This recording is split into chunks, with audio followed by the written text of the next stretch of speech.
Então, pessoal, no bloco passado nós paramos então no inciso 17. Vamos agora então para o inciso 18. O inciso 18 fala então da administração fazendária. O que diz ali, ó? A administração fazendária e seus servidores fiscais terão dentro da sua área de competência e jurisdição precedência sobre os demais setores administrativos. São servidores da Secretaria da Fazenda do Estado que têm precedência sobre os demais para fins de requerer informações sobre a gestão dos órgãos do Estado, ok? Não é um inciso aqui forte para a nossa prova, tá? Agora, o inciso 20, o 19 e o 20, podem ter certeza que vocês vão abrir essa prova e vai estar uma questão lá. É muito forte, ok? Então, é um asterisco aí, com todo carinho, no inciso 19, principalmente no 19. Olha o que diz ali, ó. Somente por lei específica é criada a autarquia e autorizada a instituição da empresa pública, sociedade de economia mista e fundação, cabendo uma lei complementar, neste último caso, definir a área de atuação. Nós vimos na primeira aula, na aula anterior, né, sobre a administração pública. Então, o que nós temos dentro da administração pública? A administração pública é o conjunto de órgãos, agentes e entidades incumbidos da função administrativa. Conceito. Nós temos a chamada administração direta, que são os entes federativos. E nós temos a chamada administração indireta, que são as nossas entidades. O que nós vimos? Que o Estado, né, os entes federativos da administração direta, eles podem buscar uma especialização e fazer uma desconcentração e criar o quê? Criar órgãos. E esses órgãos são as secretarias do Estado, por exemplo, né? Esses órgãos não têm personalidade jurídica, enquanto o ente tem personalidade jurídica. As entidades são criadas por outro fenômeno, que é o fenômeno da descentralização.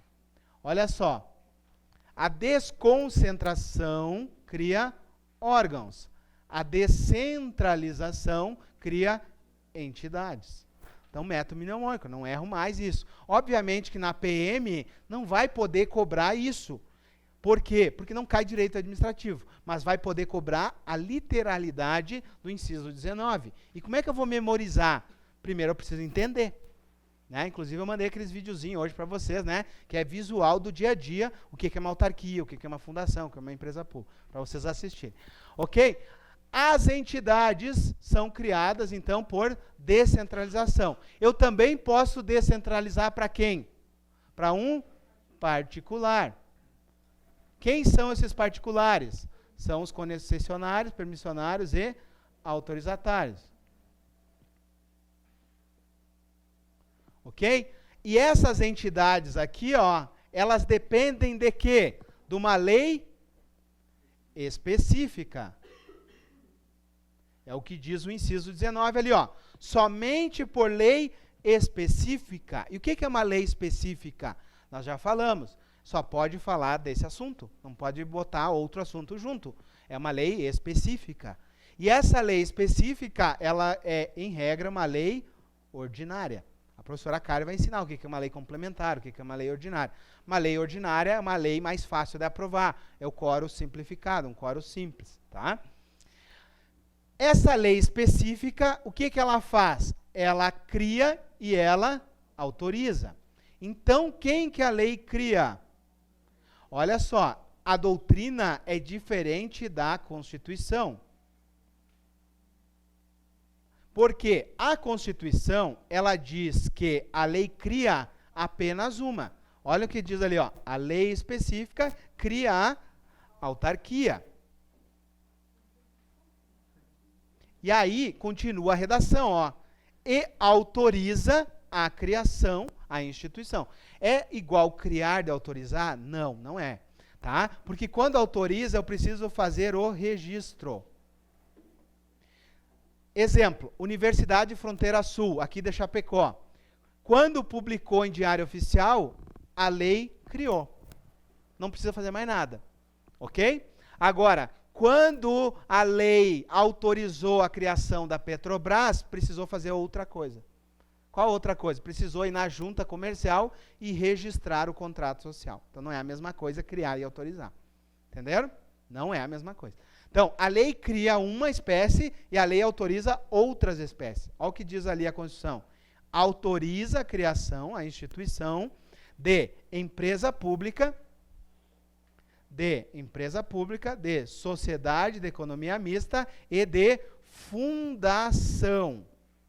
Olha só, a Constituição foi errada, na verdade, quando se fez esse texto, porque eles deveriam ter melhorado o texto. Porque fundação existe pública e privada. Exemplo, a Fundação Xuxa Meneghel, a Fundação Ayrton Senna é privada, não tem nada a ver com o poder público. Então eles tinham que ter melhorado a redação. Tá? Então, o que nós temos? Nós temos, daí vem os doutrinadores, nós temos a jurisprudência dos tribunais, falando o que eu vou falar agora. Essa fundação é uma fundação pública. E aí a jurisprudência diz que existe duas. Existe a fundação pública de direito privado e existe uma que não está ali no texto da Constituição, que é a fundação pública de direito público, que seria o exemplo aqui, a FUNAI. Tá? Então, vejam bem, como eu preciso só memorizar o inciso, porque é isso que vai cair na prova, o que eu quero que vocês lembrem? Ó, é uma lei específica que cria quem, que autoriza quem.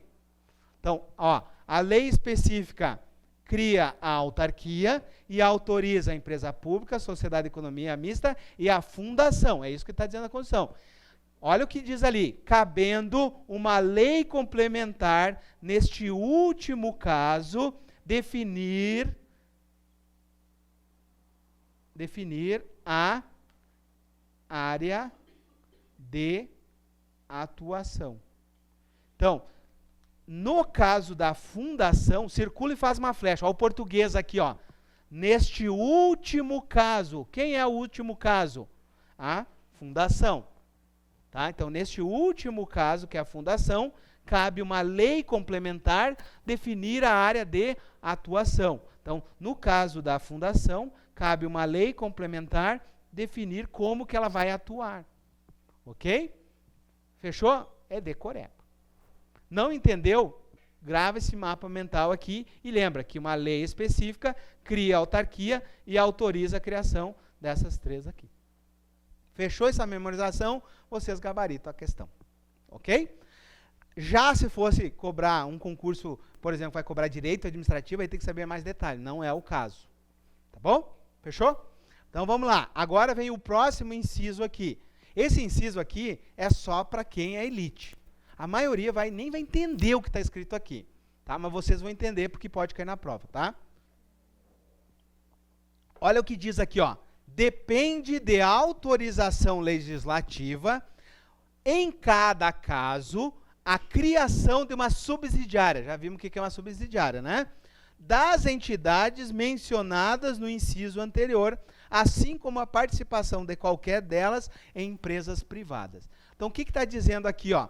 Se, por exemplo, ó, uma dessas entidades aqui for criar uma subsidiária, essa subsidiária aqui depende de autorização legislativa. O que é autorização legislativa? Precisa que o Congresso se reúna e autorize que a Petrobras crie a Transpetro. Entenderam? É isso que aconteceu. Né? A Petrobras, a holding, a subsidiária é a Transpetro.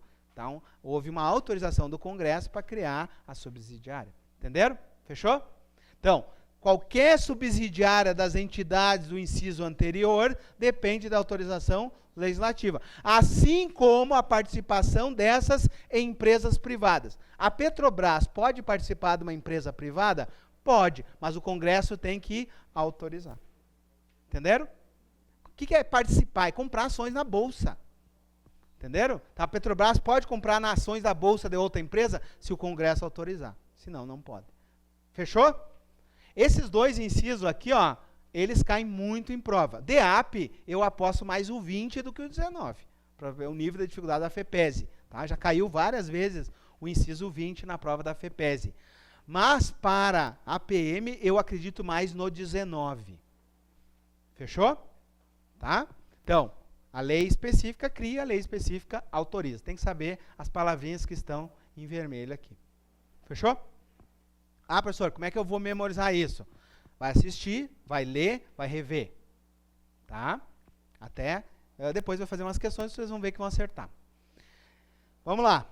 Fechou o 19 e o 20, vamos adiante. 21 agora. O 21, ele trata da autorização para fazer licitações públicas. Toda vez que um órgão precisa contratar uma obra, um serviço, ele precisa fazer uma licitação, que é um procedimento. Né? Por exemplo, o concurso da Polícia Civil caía no edital licitações. Então, a pessoa tinha que estudar licitações, a lei de licitações. Não é o caso do nosso estudo. Tá? Mas a regra para licitar está aqui. Ó. Ressalvados os casos especificados na legislação, obras, serviços, compras, alienações serão contratados mediante licitação que assegure igualdade de condições a todos os concorrentes, com cláusula que estabeleça obrigações de pagamento, mantidas as condições efetivas das propostas nos termos da lei, a qual somente permitirá as exigências de qualificação técnica e econômicas indispensáveis à garantia do cumprimento da obrigação. Chega ao fim, né? O cara não tem nem fôlego. Pessoal, precisa saber esse inciso? Eu acredito que não. Tá? Não é o foco da PM. Agora, vai ter um sargento, um subtenente que vai trabalhar com licitações? Vai, lá no comando geral da PM. Depois, quando vocês forem sargentos, subtenentes, vocês vão trabalhar especificamente com licitações, vocês vão se qualificar, e aí vocês vão ter que saber sobre licitações. Tá bom? Olha só. Então, obras, serviços, compras e alienações. Vamos entender. O Estado precisa fazer uma obra, precisa fazer um asfalto. O que ele precisa fazer? Uma licitação. O Estado precisa contratar um serviço. Exemplo, vai contratar lá para o DEAP a vigilância externa, aquela vigilância que são os terceirizados. Tem que fazer uma licitação. Ou num órgão aqui, como da Secretaria da Fazenda, onde tem uma senhora que faz a limpeza. É um terceirizado, licitação, serviço. Se precisa fazer uma compra, o Estado precisa comprar mesas, cadernos, canetas, data show para as escolas, ele faz uma licitação. Ok? E se ele precisa vender equipamentos, por exemplo, ele vai alienar equipamentos velhos que não são mais inservíveis, vocês já devem ter visto na rua viaturas do Exército. Um jipezinho do Exército, aqui, inclusive tem um aqui em Chapecó. Nunca viram? Tem um verdezinho que anda. O que é aquilo? É um bem que foi considerado descartável pelas Forças Armadas, eles fazem um leilão e alguém vai lá e compra. Bens inservíveis podem ser leiloados. É o que a gente chama de alienação. Ok? Entenderam? Certo? Então, ó, obras, serviços, compras precisam de licitação. Tá? Não é o caso aí de perder muito mais tempo que isso nesse inciso. Próximo inciso. Também não é o foco do concurso de vocês. Diz assim, ó, as administrações tributárias, que são as fazendas, da União, do Estado, do Distrito Federal, dos municípios, atividades essenciais ao funcionamento do Estado, exercida por servidores de carreira específico, terão recursos prioritários para a realização das suas atividades e atuarão de forma integrada, inclusive mediante compartilhamento de cadastro. O que significa isso? Que a Secretaria da Fazenda do Estado, ela tem que ter prioridade de recursos para poder arrecadar mais recursos para o Estado. E o que mais que diz ali? Ó, as fazendas atuarão de forma integrada. O nosso sistema do Estado conversa com o sistema da Federal, da Receita Federal. Por quê? Para justamente algumas coisas serem integradas. Tá? Então, por exemplo, um contribuinte ele sonega por exemplo, ele compra um imóvel, ele sonega lá, na hora de declarar o imposto de renda, ele cai na malha fina no Estado aqui, no ITCMD. Tá? Por quê? Porque os sistemas conversam entre eles. Tá bom? Fechou aqui? Não é o inciso que vai cair na prova de vocês.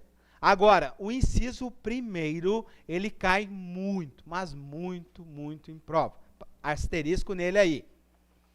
Olha só, a publicidade de atos, programas, obras, serviços e campanhas dos órgãos deve ter um caráter educativo, informativo ou de orientação, dela não podendo constar nomes, símbolos e imagens que caracterizem a promoção pessoal das autoridades ou serviços ou servidores. Qual é o princípio que está norteado aqui do LIMP? quem já estudou comigo, é o princípio da impessoalidade. Então, uma obra, tá? Um serviço, uma campanha, um programa de governo não pode ter uma plaquinha homenageando fulano de tal. É proibido ter uma obra nomeando alguém vivo. Né? Então, eu não posso ter uma obra pública em nome de um candidato. Ou, por exemplo, que nem quase teve no carnaval passado, lá em Joaçaba, uma escola de samba que iria homenagear um deputado vivo, com recursos públicos. Não pode. Vedação desse inciso aqui, esse parágrafo aqui, o Ministério Público entrou com uma ação, a escola de samba teve que trocar o enredo durante ali a preparação. Por quê? Porque iria fazer uma promoção pessoal do agente público. Tá? Então, não pode obras, serviços, programas ter caráter de promoção pessoal. Exemplo, eu coloco no slogan da minha campanha uma florzinha assim. Então, eu participo a campanha inteira como candidato com uma flor aqui. E aí, eu coloco em todas as placas de inauguração de obra essa flor aqui. Tem a ver com o governo essa flor? Ou eu estou me promovendo para o futuro? Entenderam? Então, não pode. Promoção pessoal do agente. O que pode usar? Quer ver o que pode usar? A única coisa que pode usar é a bandeira oficial do Estado, que é o slogan oficial. Não pode nem mudar isso aqui está na lei. Tá? Então, cada governador que assume, ele tem um modelo de logomarca. Então, não pode usar outra. Tá? Deixa eu abrir aqui. Certo? Então, não pode fazer isso aqui. Ó. Promoção pessoal da gente. Sabe como é que vai cair na prova? Agora vamos entender como é que cai na prova. Quem está estudando para os dois concursos, na prova do DEAP, ele vai questionar qual é o princípio que rege esse inciso, que é o princípio da impessoalidade. Não é o princípio da publicidade. Olha só, a frase começa, a publicidade. Aí todo mundo vai achar que do LIMP é a publicidade. Não, é a impessoalidade. Eu não posso me promover como agente público. É impessoal. Agora, o que vai cair na prova da PM, sabe qual é a maldade? Eu vou falar a frase e vocês dizem se está certo ou errado. A publicidade de atos, programas, obras e serviços dos órgãos públicos deverá ter caráter educativo, informativo ou de orientação dela, podendo constar nomes, símbolos ou imagens que caracterizem a promoção pessoal dos agentes. Certo ou errado? Errado. O que eu troquei? O não, eu tirei o não. Quando a gente tira uma palavra é muito mais difícil de ver. Eu só tirei o não aqui. Eu só tirei esse não aqui. Eu deixo errada a frase. Então eu quero que você circule esse não aí. Esse não faz parte do meu estudo. Ok? Tem que estar memorizado que existe um não nessa frase aí. Tá? Para deixar errado é só tirar o não. Beleza? Já para o DEAP tem que saber que é o princípio da impessoalidade, que é esse parágrafo aqui. Tá? Foi. Vamos embora então. Parágrafo 2º. O parágrafo 2º não traz nada de informação relevante para nós. O parágrafo 3º, ele é mais importante no dia a dia do que para concurso. Esse parágrafo 3º, ele rege aquilo que a gente diz de a lei de acesso à informação. Então, vocês vão estudar com a Prof. Karen lá no artigo 5º, né, que todos nós temos direito a obter informações dos órgãos públicos. A complementação está aqui. Isso aqui que vai dar o norte para a lei de acesso à informação. Por exemplo, se vocês forem eliminados no concurso lá, no exame de saúde, vocês têm direito a saber por que foram eliminados no exame de saúde? Tem que saber por quê. Qual o motivo e tem que estar explícito, tem que estar motivado o ato. Tá? Isso está dentro do parágrafo 3º. Olha só, a lei disciplinará as formas de participação do usuário na administração direta e indireta. Então, a lei vai me garantir, por exemplo, o acesso à informação para saber como é que foi a licitação da prefeitura, para contratar a banca que vai fazer o próximo concurso. Eu posso querer saber. Ou como é que foi o edital de licitação aí para a PM, né? Essa novela toda que a gente viu. Vocês todos acompanharam, dá para ver lá no portal de contratação do Estado, dá para ver no SGPE, a cópia integral do processo, está tudo na transparência. Né? Vocês têm toda a informação que o Estado tem, está lá na transparência. Tá? Olha só. As reclamações relativas à prestação dos serviços em geral, assegurada a manutenção do serviço de atendimento ao usuário e avaliação periódica externa ou interna da qualidade do serviço. Exemplo, um cidadão vai numa UPA e é mal atendido. Ele pode reclamar? Pode, está aqui a garantia dele. Ok? Também, inciso 2, o acesso dos usuários aos registros administrativos e de informação sobre atos de governo. Agora vamos lá. Agora vamos separar aí quem está estudando e quem não está estudando ainda, quem está começando. Ok. Eu, cidadão, quero saber sobre uma informação da prefeitura. Eu ingresso com requerimento de lei de acesso à informação. E se eles me negarem? Depende. É uma maldade. O professor foi maldoso.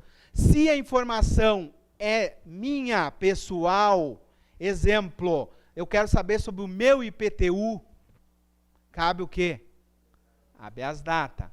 Agora, se é uma informação de uma licitação da prefeitura e eles me negaram o acesso, qual é o remédio constitucional que eu uso? MS, né? Direito líquido e certo, não amparado por habeas corpus ou habeas data. Então, o remédio que eu vou usar não é o habeas data, chegou quase lá, né? Porque eu fiz maldoso mesmo. Porque se for pessoal, habeas data. Se for de terceiros, eu uso o MS. Fechou? Você vai aproficar e vai fazer os remédios constitucionais com vocês, tá? Mas é muito importante. É aqui que garante, por exemplo, eu entrar com mandato de segurança para saber sobre o concurso. Por que não estão dando informação do processo seletivo do DEAP e eu fui eliminado?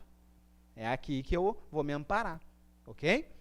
Olha só, então não é forte para concurso, mas é forte para os advogados, tá? A disciplina da representação contra o exercício negligente ou abusivo. Olha só a importância. Policial militar numa abordagem, chega numa pessoa e pá, dá um tapa no rosto dele. E ele é filmado. Não precisa nem ser filmado, mas ele agride o cidadão. Abuso de autoridade. O que cabe? Uma representação contra esse militar. Ele vai responder um PAD. E se for grave a lesão, ele vai responder criminalmente, tá? Por lesão corporal. Então, cuidado, tá? A gente sai na academia bem louco lá, né? Mas não pode sair ultrapassando os limites do Estado. Quais são os limites do Estado? A lei. Nós vimos ontem, né? Lembra da pirâmide? Que o Estado passou a respeitar as suas próprias leis? Então, tem o abuso de direito. Quando é que temos abuso de direito? Por exemplo, quando o servidor ultrapassa os limites do cargo. Né? Exemplo, torturar um preso, alguém que está preso ali. Tá? Cuidado.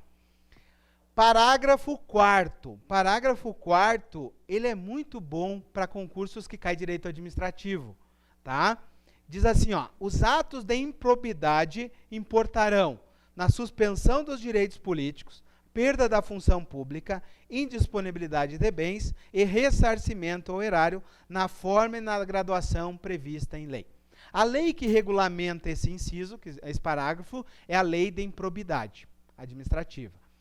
E toda vez que o servidor ele não age com correção de atitudes, quando ele desvia verbas públicas, ele faz enriquecimento ilícito, ele causa prejuízo ao erário, ele viola princípios, ele cai numa improbidade. Tá? Então, toda vez que o servidor enriquece ilicitamente, desvia verbas públicas, causa prejuízo ao erário, viola princípios importantes da administração, por exemplo, violar o sigilo da licitação, ele incorre numa improbidade. E aí ele responde com essas penas aqui, e elas são agravadas na lei. Tá? Para memorizar, eu tenho um método mnemônico, só Jesus na causa aqui, só o superim salva. Só o superim ressalva, tá? Para memorizar, ó, só o superim ressalva. Suspensão dos direitos políticos, perda da função pública, indisponibilidade de bens e ressarcimento ao erário, né? Só o superim ressalva. Só Jesus na causa para memorizar isso mesmo, tá? Pessoal, essa questão é mais forte FEPESE. Prova DEAP, essa questão é sinal a luz vermelha piscando aqui. Não acredito para PM, mas se cair, cai literal. E aí separa o joio do trigo. Tá bom? Então, bota aí só o superim ressalva e lembre quais são as 4 punições aí da improbidade. Fechou? Ah, professor, eu tenho tanta coisa para estudar. Esse não é dos mais fortes. Dá a lidinha naquela semana da prova, mas não é o mais forte. Existem outros que nós estamos marcando o asterisco, que é aquele que eu tenho que estar na ponta da língua. Por exemplo, o inciso 19 aqui, tá? Vamos embora. Parágrafo 5º agora. A lei estabelecerá os prazos de prescrição por ilícitos praticados por qualquer agente, servidor ou não, que causarem prejuízo ao erário, ressalvadas as ações de ressarcimento. Então, toda vez que nós tivermos alguém que causar um prejuízo ao erário e tiver praticado um ilícito, nós temos um prazo para processar. Existe um prazo prescricional para poder processar. Aonde a gente encontra esse prazo? Na lei da improbidade, existe um prazo, por exemplo, que é o prazo de 5 anos para processar um servidor, ou um particular, ou alguém que ocupava um cargo comissionado, é 5 anos. E se um servidor também praticar alguma irregularidade, eu pego a lei da improbidade, e também, por exemplo, se ele está sofrendo um PAD, eu pego o Estatuto do Estado.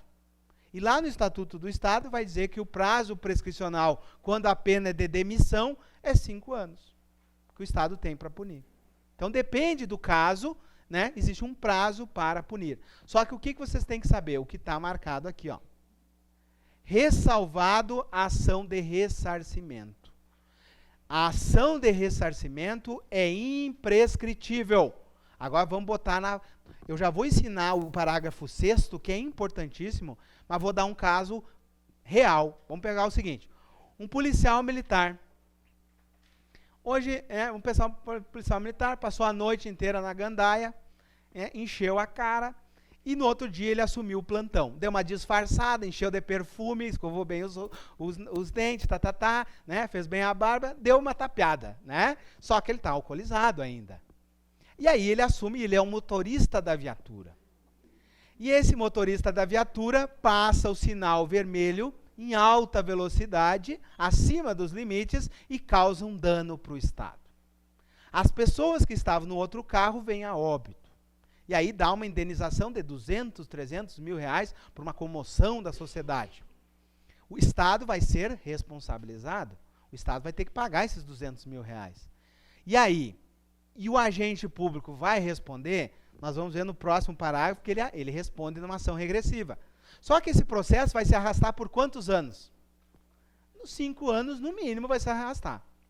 Tá? Se eu fosse pegar a regra geral, ele já estava prescrito. Só que diz ali, ressalvado ação de ressarcimento. Então, o policial não vai se escapar. O que vai acontecer? Vai levar 7, 8 anos para o Estado ser condenado. O Estado recorre para o TJ, depois o Estado recorre para o STJ, depois o Estado, os procuradores que gostam de fazer isso, né? Ele recorre para um, depois recorre para outro, faz um monte de recurso, e aí chegou lá no STF em 8 anos. 8 anos o STF mantém a condenação de 200 mil reais. Traz para os dias atuais, corrigido isso, dá 300 mil reais. 300 mil reais, né? Vai lá para a Secretaria da Fazenda, deposita lá na conta da família. Aliás, vai ser um precatório, né? Vai ser um precatório, né? O advogado recebe honorários de pequeno valor e a família vai para precatórios do Estado. Ali, depois de 5, 10 anos, recebe o precatório. Então, fechou aí uns 20 anos, tá? Beleza. Só que detalhe, e esse policial vai sair ileso? Ele não causou um prejuízo ao erário? Causou. O Estado perdeu 300 mil reais. Sabe o que vai acontecer com ele? Uma ação regressiva do Estado contra o agente. E aí o Estado vai conseguir comprovar que aquele dia ele estava alcoolizado. Entenderam? E aí vai fazer com que ele ressarça os 300 mil reais. Ah, professor, como é que ele vai ressarcir? Até 10% descontado mensalmente do seu subsídio. Até o resto da vida e a pensão dos filhos dele, e aí vai para 10% vai vir descontado. Entenderam? Até 10% é o que diz o estatuto nosso, permitindo de desconto mensal. Então, se o cara ganha 10 mil reais, até R$1.000 todo mês, vindo descontado até chegar aos 300 mil reais. Então, 300 meses, né, de ressarcimento ao erário. Ah, professor, mas passou já 8 anos, isso está prescrito. Ressalvado a ação de ressarcimento. Tá? O ressarcimento ao erário é imprescritível. Então, não vai se escapar de pagar. Ok? Por quê? Por causa do interesse da coletividade. Vamos embora. Agora, esse aqui, eu quero vocês, todo o carinho, no artigo 37, no seu parágrafo 6º. Ok? O parágrafo 6º, ele é muito importante. Tá? Ele fala da responsabilidade do Estado. Eu vou fazer primeiro a leitura dele, depois eu explico a teoria por trás. Tá bom? Mas é importante que vai cair literal isso aqui. Olha só o que ele diz. As pessoas jurídicas de direito público e as pessoas jurídicas de direito privado prestadoras de serviço público, circula a palavra prestadora de serviço público, responderão pelos danos que seus agentes, circula agentes, nessa qualidade, circula nessa qualidade, causarem a terceiros, vírgula, assegurado o direito de regresso contra o responsável, agora, circula, dolo ou culpa. Agora vamos entender. O que está tratando aqui? Da responsabilidade civil do Estado. Seria esse caso do nosso veículo, da PM, que ultrapassou o sinal vermelho. Só que olha o que diz a Constituição. As pessoas jurídicas de direito público, quem são elas? Nós já estudamos. A administração direta é uma pessoa jurídica de direito público ou é uma pessoa jurídica de direito privado? Ó, pessoa jurídica de direito privado, pessoa jurídica de direito público. Como é que é a administração direta? É assim ou assim? Assim. Então aqui é direito público. Pessoa jurídica de direito público. Agora, aqui, as autarquias são de direito público ou de direito privado? O que nós vimos? De direito público. E esse lado aqui? De direito privado. Olha o que diz ali, ó. As pessoas jurídicas de direito público. Então, essas e essas não têm escapatória. É aquilo que a gente chama de responsabilidade do Estado. E é a responsabilidade objetiva.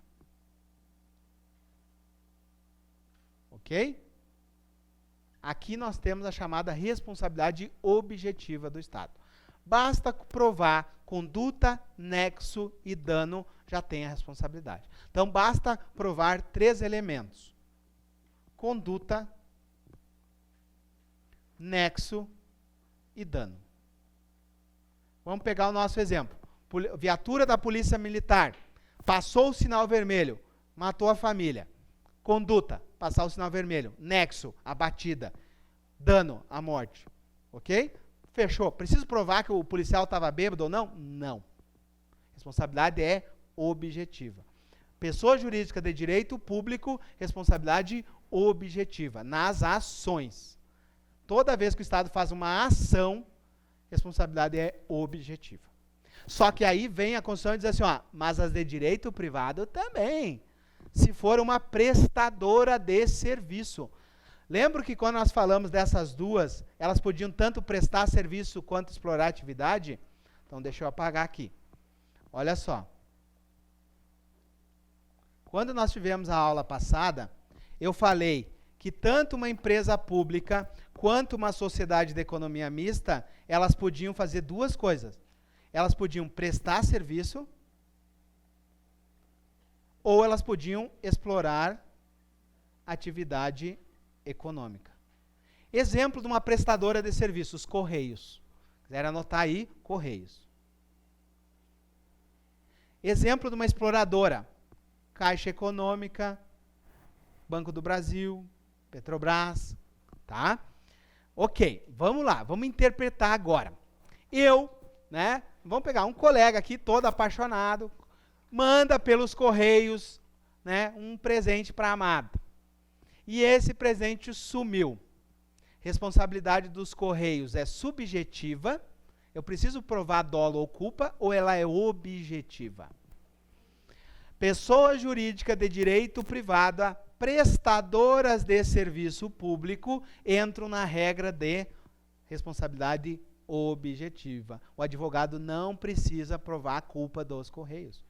Basta provar conduta, nexo, dano. Ok? Agora, vejam bem, ó, prestadora de serviço público. Agora eu quero ver se vocês estão prestando atenção. Esses aqui estão prestando um serviço público? Sim. Então a responsabilidade das nossas concessionárias é objetiva. É a mesma regra. A responsabilidade é objetiva. Então, a Tiquinha ali, por exemplo, aconteceu já aqui em Chapecó, um cidadão foi descer do ônibus, o motorista passou por cima do pé e essa pessoa veio a óbito. Responsabilidade objetiva. O advogado só precisa provar conduta, nexo, dano. Eu não preciso provar dolo ou culpa. É ótima ação, tá? Agora, quem ficou de fora? Quem ficou de fora? Quem explora atividade econômica. Então, por exemplo, quem explora atividade econômica? Nosso colega aqui tem uma conta ali no Banco do Brasil. E aí clonaram o cheque dele. E saíram espalhando aí, né, o cartão de crédito e tal. Ele vai ter que provar dolo ou culpa. Vai ter que provar que sumiu o dinheiro da conta dele. Ok? Porque quem explora atividade econômica, a responsabilidade é subjetiva. Tem que provar dolo ou culpa. É a única exceção dentro da administração. Tá? Quem explora atividade econômica, a regra é a mesma. Então, por exemplo, compara Itaú com o Bradesco, o Banco do Brasil, a regra é a mesma. Tá? Pessoal, vocês têm que decorar a frase. Eu estou ensinando o que está por trás da frase para ficar mais fácil de entender. Tá bom? Eu mandei ali aqueles videozinhos no YouTube, que eu fui lá na frente do Banco do Brasil e expliquei, fui na frente da Caixa e expliquei, fui na frente do INSS e expliquei, fui lá no terminal dos Correios, lá do terminal público e expliquei ali, aquilo ali ajuda para mim visualizar o que eu estou falando aqui, tá? Tá lá no YouTube. Então, olha só, pessoa jurídica de direito público e pessoa jurídica de direito privado responderão pelos seus danos. Que responsabilidade é? Objetiva. Agora, toda vez que eu tenho uma omissão do Estado, a responsabilidade não é objetiva. Então, toda vez que o Estado deixa de fazer alguma coisa, a responsabilidade dele é subjetiva. Não vou falar mais que isso, porque não cai na prova de vocês. O que cai na prova de vocês? Essa frase. Essa frase cai na prova de vocês. E é bem provável que esteja na prova de vocês. Então, o que eu quero que vocês entendam agora? Vamos melhorar aqui para vocês verem onde é que pode fazer a pegadinha. Pessoa jurídica de direito público e pessoa jurídica, se eles tirarem prestadoras e colocarem exploradoras, está errado. Entenderam? Se ele tirar prestadoras e colocar exploradora, deixou errada a frase. Então essa é a primeira maldade que pode acontecer. Segunda, olha só. Responderão pelos danos que seus agentes, nessa qualidade, causarem a terceiros. Então, tem que ser um agente público. E o agente público tem que trabalhar, tem que agir na qualidade de agente público. Vamos botar na vida real. Policial militar saiu fardado com a arma da corporação, chegou em casa, pôs da cara e matou a esposa. Responsabilidade do Estado? Não. Por que não é responsabilidade do Estado? Ele agiu na qualidade de policial militar? Não, ele agiu na qualidade de marido, né? Nem marido, é um brutamonte, né? Beleza. Agora vamos pegar um policial à paisana, final de semana, né? E ele presencia um assalto e ele reage, atira e esse tiro, uma .40 de perto, ultrapassa o peito do bandido e acerta uma pessoa de bem e morre essa pessoa. Ok? Vejam bem, ele agiu na qualidade de agente público?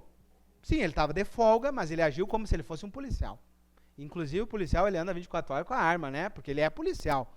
E o bandido vai reconhecer pelo corte de cabelo que ele é militar. Então tem que estar preparado. Pessoal, quem já fez aula comigo, eu falo, um policial militar anda assim? Não. O policial militar ele tem uma postura ereta, uma postura militar. O bandido, ele bota o olho, ele já sabe que é um militar. Assim como o policial militar já olha e já mais ou menos define, esse cara aqui eu tenho que abordar. Por quê? Porque é uma visão mais ou menos do que tem, né? Não é uma regra, mas eles conseguem, tanto um lado quanto o outro, identificar com a prática. Então, se o policial é identificado pelo corte de cabelo, pelo jeito de andar, pela postura, pelo jeito que ele fala, ele tem que se cuidar. Certo? Por isso que eles andam armados 24 horas. E aí, o que acontece? Numa qualidade onde ele está, por exemplo, não está fardado, está fora de serviço, está paisano, ele pode causar alguma coisa e ele vai ter agido na qualidade de agente público. Entenderam? Não é a questão de estar fardado ou não que define se eu sou policial. É como eu agi. Chegou em casa, pôs da cara, brigou com o vizinho, não tem nada a ver com a polícia. Vai responder ele lá, né, legalmente, em relação ao vizinho. Tá? Agora, olha só. Cabe direito de regresso do Estado contra o agente? Nós vimos que sim. Se aquele policial militar causou dano, depois vai ter uma ação regressiva contra ele. Só que a ação regressiva, precisa dolo ou culpa. Se eu tirar dolo ou culpa da frase, tá certo? Não. Então, eles podem tirar o dolo ou culpa aqui. Tá? Nós estamos pensando uma banca que vai fazer questões literais. Tá? Eles vão tirar o dolo ou culpa ali. Tá bom? Então, fechou aqui? Então tá. Parágrafo 7º não é o caso de saber. É um parágrafo que não acrescenta em nada para nós informação. Parágrafo 8º nós vamos ver no próximo bloco. Vamos tomar um cafezinho da Dona Nelson.